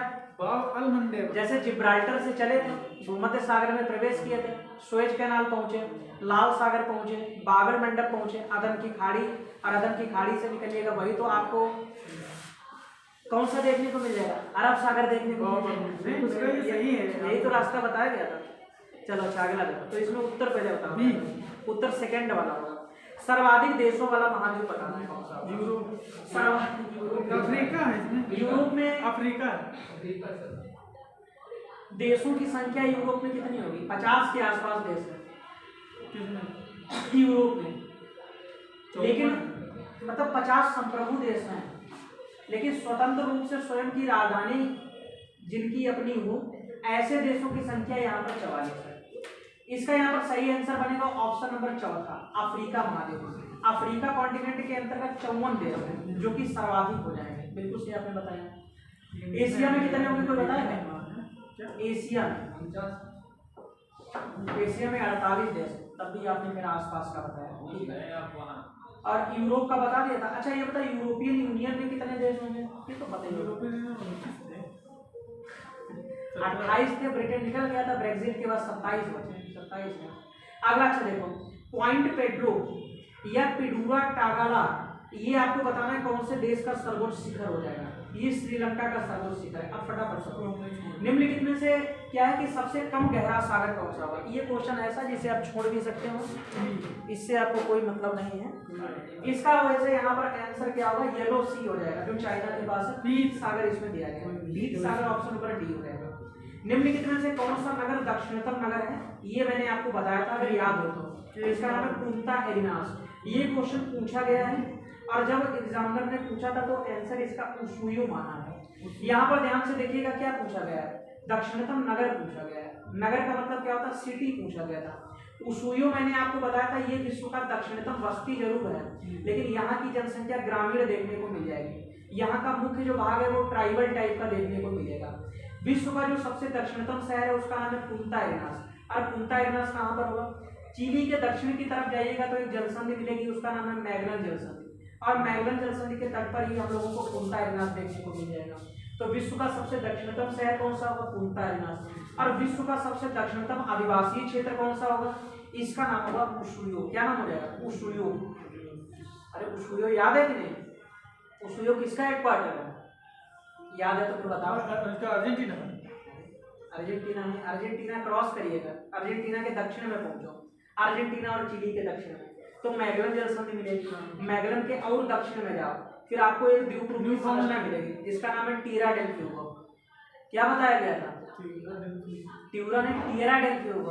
अरे टिएरा डेल फ्यूगो का जो हेडक्वार्टर है वही तो मुझको बताया गया था। देखो नोट्स कर जाके देखिएगा, उसमें एक एक शब्द मिलेगा, जो भी चीजें यहाँ पर दी गई हैं, ऐसा कुछ नहीं जो नया यहाँ पर। केप अगुलाहास तो हम लोगों को पता है। केप अगुलाहास क्या होगा? केप अगुलाहास से पहले केप टाउन देखिए। केप टाउन क्या है? केप टाउन आप ध्यान रखिएगा, ये दक्षिण अफ्रीका का सबसे जो दक्षिणी राज्य है जिसका नाम है केप ऑफ गुड होप, ये उसकी राजधानी है। और जो दक्षिण अफ्रीका का सबसे दक्षिणी राज्य है वहीं पर जो सबसे दक्षिणतम बिंदु है उसका नाम है केप अगुलाहास। क्या नाम होगा? केप अगुलाहास। केप अगुलाहास जो है ये अफ्रीका महाद्वीप का भी सबसे दक्षिणतम बिंदु है। भाई अफ्रीका महाद्वीप में सबसे दक्षिणी देश कौन सा है? दक्षिणी अफ्रीका होगा। अगला देखो, बेल्टल सी आपको बताना कहाँ पर अवस्थित है। ये अंटार्कटिका के अंतर्गत अवस्थित है, जिसे हम लोग जानते हैं। दक्षिणी आल्प्स आपको बताया गया था कि ये न्यूजीलैंड में पड़ेगा। कहाँ पर होगा? न्यूजीलैंड। और इसी के पूर्व की तरफ एक विश्व प्रसिद्ध मैदान पड़ता है जो कि गेहूं की कृषि के लिए काफी महत्वपूर्ण है, जिसे हम लोग कैंटरबरी के मैदान के नाम से जानते हैं। और वहीं पर एक इंडस्ट्रियल एरिया आपको क्राइस्ट चर्च बताया गया था, अगर याद हो तो, काफी महत्वपूर्ण है। सॉरी। अगला देखो भाई, जाफना प्रायद्वीप और श्रीलंका की मुख्य भूमि को जोड़ने वाले पास का नाम एलिफेंट पास हो जाएगा। ऑप्शन नंबर बी दिया गया। एमराल्ड द्वीप आपको मिलेगा आयरलैंड में। और क्या पूछा गया कि इसकी सबसे प्रमुख विशेषता क्या होगी? आयरलैंड में सबसे अधिक एमराल्ड का उत्पादन करता है, ये तो गलत हो जाएगा, ये गलत है। आयरलैंड में सबसे अधिक कुशल, ये कुछ नहीं। आयरलैंड में अत्यधिक वर्षा यहाँ पर होती है। एमराल्ड आयरलैंड में सबसे अधिक वर्षा यहीं पर होती है और घासों का अत्यधिक विकास हुआ है। सी वाला इसमें बिल्कुल सही है, सी वाला सही होगा। दक्षिणी कैलिफोर्निया में आपको क्या मिलेगा? यहाँ पर आपको बताया गया था मोजावे डेजर्ट। ये मोजावे डेजर्ट कहाँ बताया गया था? ओरिएंटल। आप देखिएगा जहाँ पर ओरिएंटल कुछ नहीं था, जहाँ पर आपको मृत घाटी के बारे में नोट करवाया था, वहीं पर मोजावे नाम का एक डेजर्ट भी बताया गया था। टकला मकान चीन के अंतर्गत हम लोग पढ़ चुके हैं। और नामीब डेजर्ट जो होगा ये नामीबिया, अंगोला और साउथ अफ्रीका यानी दक्षिण अफ्रीका। और अगर दो देश बताने हो तो आपको बताना है कि नामीबिया और साउथ अफ्रीका के अंतर्गत होगा। नामीबिया मरुस्थल, जो नामीब मरुस्थल है, इसमें वही विशेषताएं पाई जाती हैं जो कि अटाकामा डेजर्ट के अंतर्गत पाई जाती है। काइजिन को आप ध्यान रखिएगा, ये कजाकिस्तान, तुर्कमेनिस्तान और उज्बेकिस्तान के अंतर्गत देखने को मिल जाएगा। ये सबके सब मरुस्थल बहुत ही महत्वपूर्ण है। उत्तरी गोलार्ध में भू धरातल अधिकतम कौन से क्षेत्र में पाया जाएगा? 30 से 40 के अंतर्गत पाया जाएगा। 30 से 40 वाला बिल्कुल सही है। अगला देखो, कपास के लिए कौन सा अच्छा क्षेत्र होगा? देखो यांगसी कियांग जो है ये चावल की फसल के लिए विश्व प्रसिद्ध है। प्रेरी प्रदेश जो है गेहूं के लिए बहुत ही महत्वपूर्ण है। मरे डार्लिंग बेसिन भी अभी बताया था गेहूं के लिए महत्वपूर्ण है। भूटान शायद था ना, वो इसी रीजन में पड़ता है। मिसिसिपी नदी का जो क्षेत्र है ये आपको ध्यान रखना कि कपास उत्पादन के लिए विश्व प्रसिद्ध हो जाएगा। बिल्कुल सही। अगला देखो, जो हिंद महासागर के तट पर स्थित नहीं होगा वो कौन सा होगा? अभी देखो आपको मिला था पापुआ न्यू गिनी और बताया था ऑस्ट्रेलिया के उत्तर की तरफ यानी प्रशांत महासागर के तट पर होगा। और सब जैसे सोमालिया हुआ या मेडागास्कर हुआ, इंडोनेशिया, ये सब हिंद महासागर के अंतर्गत है। तो इजी क्वेश्चन था। और ऑस्ट्रेलिया और पापुआ न्यू गिनी के बीच में जल संधि का नाम क्या बताया गया था? हाँ, आप सभी लोग मतलब भाई बताते रहो, नहीं कुछ बताया गया। अरे कैसे उतर गया था? Torres state, Torres. तीनों तो जल संधि पूरे ओशिनिया बताई गई हैं। एक टॉरेस बताई गई थी, एक बॉस बताई गई थी, एक कुक बताई गई थी। टॉरेस कहाँ पर होगी बताइए? ऑस्ट्रेलिया और पापुआ न्यू गिनी के बीच में। बॉस कहाँ पर होगी? बॉस कहाँ पर होगी? ऑस्ट्रेलिया और तस्मानिया के बीच में। और कुक कहाँ पर होगी? न्यूजीलैंड के उत्तरी और दक्षिणी ध्रुव के बीच में। इसके अलावा चौथी तो नाम ही नहीं लिया गया था। तो तीन में कौन सी दिक्कत? भाई तीन तो है। अगला बताइए। अच्छा, ये सर फिजी द्वीप जो है ये किसके अंतर्गत? तो संपूर्ण ओशिनिया कॉन्टिनेंट आप देखिएगा तो यहाँ पर 3 द्वीपों के समूह पाए जाते हैं, मेलानेशिया, पॉलिनेशिया और माइक्रोनेशिया। फिजी पूछा गया, फिजी ध्यान रखिएगा ये पार्ट है मेलानेशिया का, यानी ऑप्शन नंबर ए हो जाएगा। अगला देखो, सहारा मरुस्थल निम्नलिखित में से किस देश के अंतर्गत विस्तृत नहीं है? देखो कांगो में अगर कांगो है तो इसका मतलब सबसे सरल है। कांगो गणराज्य मतलब जो डेमोक्रेटिक रिपब्लिक ऑफ कांगो, ये तो बहुत दक्षिण की तरफ बिल्कुल बीच वाले पार्ट में पड़ेगा। और हम लोगों ने पढ़ा था कि भाई ये मरुस्थल तो उत्तरी भाग के अंतर्गत देखने को मिलेगा। अल्जीरिया की राजधानी कौन बताएगा? अल्जीरिया की अल्जीयर्स हो जाएगी, बहुत ही सरल है। अभी चाड की कैपिटल आप मुझे बताइए।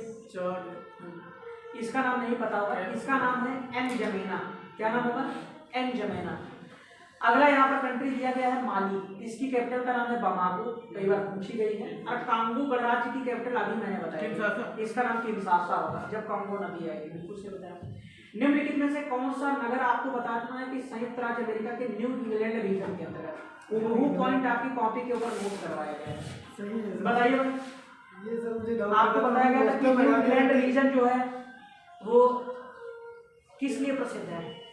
सूती वस्त्र के उत्पादन के लिए विश्व प्रसिद्ध है। तो बोस्टन, और यहाँ पर आपको बोस्टन सिटी दिया गया सही है। न्यू इंग्लैंड रीजन आपको कहाँ पर देखने को मिलेगा? जो न्यू फाउंडलैंड द्वीप बताया गया था उसके दक्षिण की तरफ चलना शुरू करिएगा तो जो रीजन यूएसए का पड़ेगा उसे हम लोग न्यू इंग्लैंड रीजन के नाम से जानते हैं। यहीं पर आपको बोस्टन सिटी भी देखने को मिल जाएगा। और एक खाड़ी बताई गई थी, फंडी की खाड़ी, उसी के तट पर बोस्टन शहर भी देखने को मिलेगा।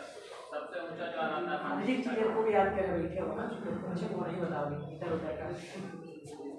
चलो तो बोस्टन आपको ध्यान रखना है। शिकागो बताइए इसकी लोकेशन क्या होगी?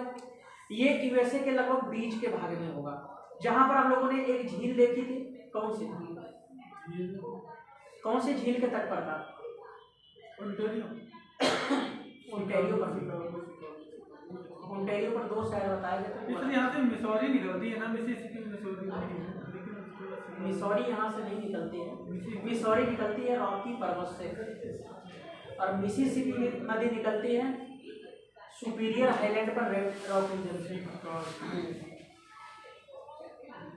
अच्छा बताइए, ग्रेट लेक्स के अंतर्गत टोटल कितनी लेक्स हैं? ग्रेट लेक टोटल 5 हैं। उनमें से एक ऐसी झील है पूरी तरीके से यूएसए में, और बताई गई थी 4 यूएसए और कनाडा के बॉर्डर पर। तो पूरी तरीके से यूएसए पर कौन सी है?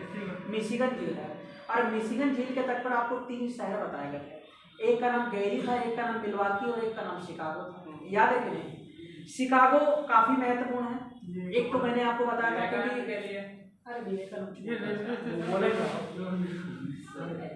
आप तो 1893 हिस्ट्री में प्रवेश कर गए हैं। हिस्ट्री आपका ज्यादा स्ट्रॉन्ग लग रहा है। हाँ, बहुत स्ट्रॉन्ग है। चलिए ठीक है, आएगा तो पूछेंगे आपसे, ऐसी कोई बात नहीं है। तो शिकागो रेलवे लाइन, तो शिकागो ये किस लिए इम्पोर्टेंट होगा?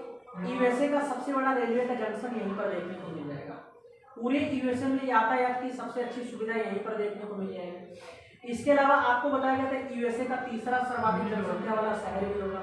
यातायात की अच्छी सुविधा उपलब्ध होने के कारण यूएसए में सबसे बड़ी मीट प्रोसेसिंग की इंडस्ट्री वो भी यहीं पर विकसित हुई है, बिल्कुल से आपने बताया। इसके अलावा अगला शहर यहाँ पर कौन सा दिया गया था? मिल्वाकी। तो मैंने आपको बताया था कि शिकागो से मिल्वाकी तक का जो क्षेत्र होगा ये विश्व प्रसिद्ध है एग्रीकल्चर के टूल्स के निर्माण के लिए, इसीलिए इसे यूएसए के एग्रीकल्चर बेल्ट के नाम से जाना जाता है। और गैरी से शिकागो तक का जो रीजन था ये ध्यान रखिएगा महत्वपूर्ण है, लौ इस्पात उद्योग। तो ध्यान रखिएगा मिशिगन झील के तट पर 3 शहर बताए गए थे, शिकागो, मिल्वाकी यहाँ पर दिया गया है। और एक कौन सा होगा? कौन सा होगा? कौन सा होगा? सेंट पॉल नहीं होगा, एक का नाम है गैरी, बहुत जल्दी भूल जाते हो। हालांकि मैंने आपको सेंट पॉल भी बताया, अगर आप अच्छे से अपने नोट्स को पढ़िएगा। सेंट पॉल की विशेषता क्या होगी? मैंने आपको बताया था कि जो सेंट पॉल और एक शहर है मिनियापोलिस, ये यूएसए में ट्विन सिटी के नाम से जाने जाते हैं। ये दोनों शहर आपको मिसिसिपी नदी के तट पर देखने को मिल जाएंगे। और एक शहर आपको मिलता जुलता बताया गया था, सेंट लुइस। सेंट लुइस शहर भी काफी महत्वपूर्ण है। सेंट लुइस शहर एक संगम शहर है, यहाँ पर मिसिसिपी और मिसौरी नदी का संगम होता है। और ये जो शहर था ये भी मीट प्रोसेसिंग इंडस्ट्री के लिए विश्व प्रसिद्ध हो जाएगा। और एक शहर मैंने आपको पोर्ट लुइस भी बताया था। पोर्ट लुइस बताइए कहाँ पर? ये सेंट लुइस। सब लुइस लुइस करके यहाँ कंफ्यूज कर रहे हैं, ऐसा खूब है इसलिए बता नहीं पा रहे। पोर्ट लुइस कहाँ पर है? अरे ये तो आपका पड़ोसी देश है। मॉरिशस की राजधानी बताओ क्या है? मॉरिशस की राजधानी क्या है? पोर्ट लुइस ही तो है ना? नहीं है, अरे पोर्ट लुइस है, पोर्ट लुइस है। वेरी गुड, बहुत बढ़िया। अगला देखो क्वेश्चन नंबर 40। निम्नलिखित में से 3 सागरों पर तटरेखा वाला एक मात्र पश्चिमी यूरोपीय देश कौन सा है? मैप देखिएगा तो बहुत इजीली आपको देखने को मिल जाएगा। बिस्के की खाड़ी के तट पर स्पेन बिल्कुल सेफ होता है, उधर बिस्के की खाड़ी का रीजन होगा, उधर अटलांटिक महासागर और दक्षिण की तरफ मध्य सागर निकल जाता है, बिल्कुल सेफ होता है। तो इसमें आपने क्या लगाया था, स्पेन हो जाएगा। ठीक है, अगला अच्छा बताओ क्या है कि निम्नलिखित में से किस राज्य का समुद्री तट दक्षिण अमेरिका के विशाल ऑलिव रिडले कछुओं के विलय के रूप में जाना जाता है। ये जो भी टीचर यहाँ पर आपको रिवर्स पढ़ा रहा होगा उन्होंने उड़ीसा की एक नदी पढ़ाई होगी, रसकुलिया नदी। और रसकुलिया नदी जो है उसका निकास होता है गहीर माथा बीच पर, गहीर माथा तट पर। और गहीर माथा बीच जो है वो विश्व प्रसिद्ध है ओलिव रिडले टर्टल्स के प्रजनन के केंद्र के रूप में, तो ये काफी महत्वपूर्ण है। तो रसकुलिया नदी का नाम भी आपको ध्यान रखना है। और गहीर माथा बीच तो ध्यान ही रखिएगा, गहीर माथा बीच जो है ये उत्तरी सरकार का भाग है, उड़ीसा के अंतर्गत आता है। इसमें आपने क्या लगाया था, उड़ीसा सही जवाब हो जाएगा। फेयरवेल केप पूछा जा रहा है कि कहाँ का दक्षिणतम बिंदु है, तो ये ग्रीनलैंड आप ध्यान रखिएगा। अर्जेंटीना में ऐसी कोई टिप है नहीं। और केप अगुलाहास दक्षिण अफ्रीका का बता ही दिया गया था, श्रीलंका में अपना खोज लीजिएगा। चिंडविन बेसिन मैंने आपको बताया था, आपको केवल ये सोचना है कि जो चिंडविन नदी है ये किस मुख्य नदी की सहायक नदी है, इतना अगर आप सर्च कर पा रहे हैं इसका मतलब इसका जवाब देना होगा। तो ये मैंने आपको बताया था कि इरावदी नदी की सहायक नदी है, घर जाके आप देखिएगा तो उसमें आपको इरावदी नदी करवाई गई थी और उसकी सहायक चिंडविन नदी मैंने आपको नोट करवाई है। और आपको पता है इरावदी नदी जो है ये म्यांमार की सबसे प्रमुख नदी हो जाएगी। मकर रेखा के दक्षिण की तरफ भाई कौन सा होगा, मुंबासा बताइए कहाँ पड़ता है, ये केनिया में बताया गया था, जो कि चाय के एक्सपोर्ट करने के लिए पूरे विश्व में सबसे प्रमुख बंदरगाहों में से एक हो जाएगा। आपको याद है कि नहीं, केनिया, केनिया चाय के उत्पादन के लिए विश्व प्रसिद्ध है। और केनिया की जो कैपिटल थी नैरोबी का रीजन, जो कि मैंने बताया था कि एक प्रसिद्ध हिल स्टेशन है। और ये जो हिल स्टेशन का रीजन है चाय की कृषि के लिए विश्व प्रसिद्ध है, लेकिन ये तट से दूर अवस्थित है, इसीलिए यहाँ पर कोई बंदरगाह वगैरह देखने को नहीं मिलेगा। तो बंदरगाह ना होने के कारण केनिया में जो भी चाय को एक्सपोर्ट किया जाता है वो मुंबासा से ही एक्सपोर्ट किया जाता है। हम लोगों को बहुत अच्छे से पता है केनिया से विषुवत रेखा होकर गुजरती है, गुजरती कि नहीं गुजरती है, इसका मतलब ये मकर रेखा के दक्षिण का बिंदु नहीं होगा, है कि नहीं भाई। अगला देखो भाई यहाँ पर मुंबासा के दक्षिण की तरफ, अगला कौन सा, डरबन। डरबन कहाँ मिलेगा आपको, ये साउथ अफ्रीका के अंतर्गत देखने को मिल जाएगा। जो नटाल स्टेट आपको बताया गया था, नटाल प्रांत, जो कि मैंने बताया था चावल की कृषि के लिए बहुत ज्यादा इंपॉर्टेंट है। यहाँ पर विश्व प्रसिद्ध कबीलाई समुदाय पाया जाता है जिसे जुलू के नाम से जाना जाता है, और इसी की कैपिटल का नाम डरबन हो जाएगा, जो कि पूरे अफ्रीका महाद्वीप का सबसे बड़ा पैसेंजर पोर्ट होगा। और ये आपको मकर रेखा के दक्षिण की तरफ ही देखने को मिल जाएगा, होगा कि नहीं होगा, आप अनुमान भी लगा सकते हैं। अगर ये दक्षिण अफ्रीका होगा तो दक्षिण अफ्रीका के उत्तर की तरफ जाइएगा, वहीं पर आपको लिम्पोपो नदी, और लिम्पोपो नदी से ही मकर रेखा गुजरती है और ये उसके दक्षिण की तरफ पड़ रहा है। तो यही तो पूछा गया था कि मकर रेखा के दक्षिण की तरफ कौन सा होगा, होगा कि नहीं होगा। हाँ बिल्कुल सही आपने बताया, बहुत बढ़िया। अगला देखो हवाना वो क्यूबा याद आ रहा है, ये कैरिबियन सागर के अंतर्गत मिलेगा। और लीमा जो है पेरू की राजधानी, ये भी विषुवत रेखा के क्षेत्र के अंतर्गत ही आ जाएगा। अगला देखो कौन सा होगा, ईरान की सीमा है। अगला देखो ईरान की सीमा को स्पर्श करता है, बहुत ही ध्यान से देखिएगा। बैकाल झील मैंने आपको बताई थी, ये विश्व की सबसे पुरानी गहरी और दो प्रमुख नदियों का उद्गम स्रोत भी है। ये आपको मुख्य रूप से रूस में मिलेगा, हालांकि कई बार बरसात आदि के दिनों में इसका विस्तारित भाग मंगोलिया तक भी पहुंच जाता है। एक ही चूज करना तो रूस का क्षेत्र आप लगा सकते हो, इसका मतलब भाई यहाँ पर तो ईरान नहीं है। बलखांस झील मोस्ट इंपॉर्टेंट है और ये कजाकिस्तान की झील है, ये कहाँ पर मिलेगी, कजाकिस्तान की हो जाएगी।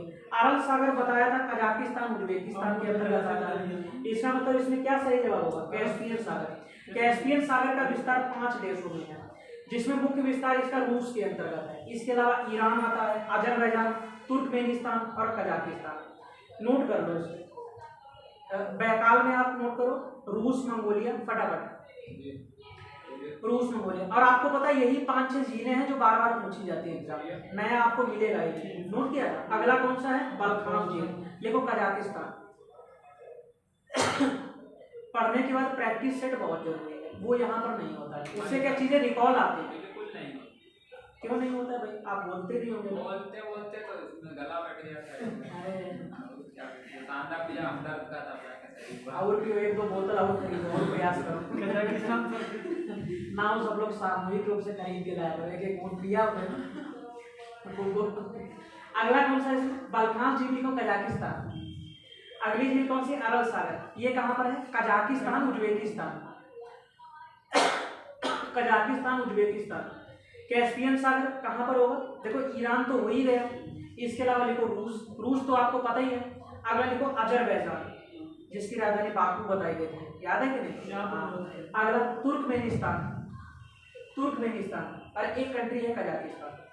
रूस, अजरबैजान, तुर्कमेनिस्तान, कजाकिस्तान, और एक कौन सा हो गया? ईरान हो गया। यहाँ पर विस्तार होगा कैस्पियन सी का।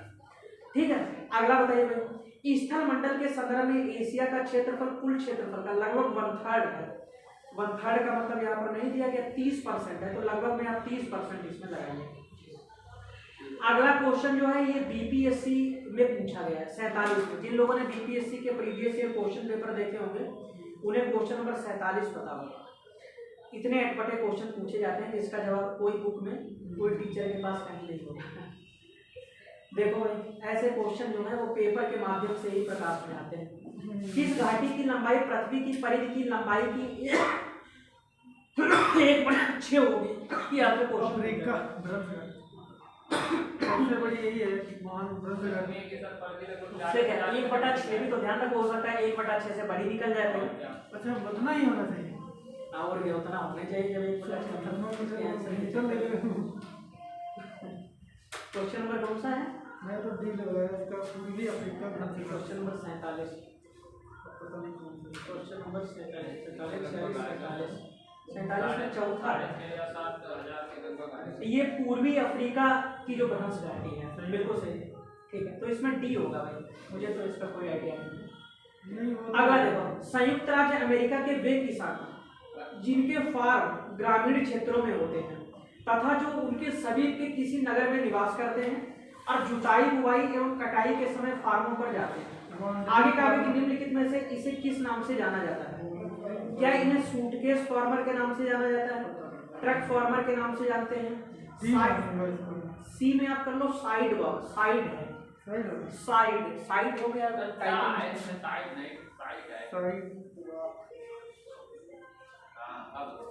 साइड वर्क फार्मर, यह होगा वॉन्डरिंग फार्मर। अब इसमें देखो भाई, मुझे तो कंफ्यूजन है, और कंफ्यूजन क्या है इसमें? ए और सी दोनों ही सही है, सूटकेस फार्मर भी सही है और साइड वर्क फार्मर भी सही है। अब एक ही अगर आपको चूज करना तो सी को आप प्रायोरिटी इसमें दे सकते हैं, साइड वर्क फार्मर, इसको डबल स्टार देते हैं। वैसे इसमें क्या है कि आप दोनों समझिए। ट्रक फार्मिंग ऑस्ट्रेलिया बना होगा, समझे? अरे नहीं, यहाँ पर इसमें ऑप्शन नंबर ए, और वो आपका साइड वर्क कौन से विकल्प में था? सी विकल्प में था। हाँ, सी, ये दोनों सही है। ग्रेटर देन सी, इसमें मतलब सी को ज्यादा आपको प्रेफरेंस देना। मान लिया ऐसा विकल्प है, चूज ही करना है तो फिर इसमें सी ही आप चूज करें। हाँ, वैसे ए भी गलत तो नहीं है। अगला देखो, निम्नलिखित में से किस महाद्वीप के अंतर्गत विषुवतीय क्षेत्र का अधिकतम भाग पड़ता है? अफ्रीका के अंतर्गत पड़ता है, सीधी सी बात है, अफ्रीका लगा लीजिए। अगला देखो, जैतून जो है, जैतून आपको पता है फ्रांस जो है इस फसल के उत्पादन के लिए महत्वपूर्ण है। तो ये सब आपका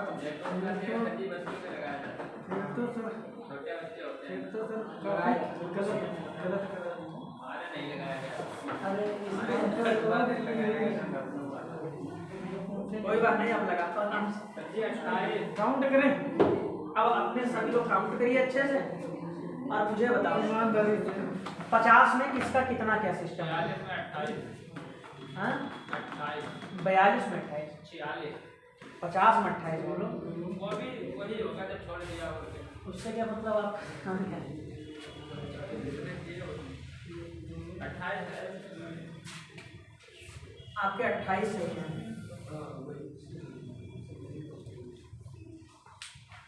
के बाद फिर मतलब टेस्ट होना चाहिए, भले ही 50 नहीं 50 नहीं, 200 के आसपास कुछ हमने वो सबसे बोला था। जैसे एक दिन पूरा रखो कि उस दिन क्या है कि जो भी पढ़ा मुश्किल से कोई टीचर एक सप्ताह में एक टॉपिक तो कंप्लीट ही करवा पाता है, और उसका अपना आराम से जब भी टाइम मिला तो टेस्ट ले लिया, उससे रिवीजन भी हो जाता है।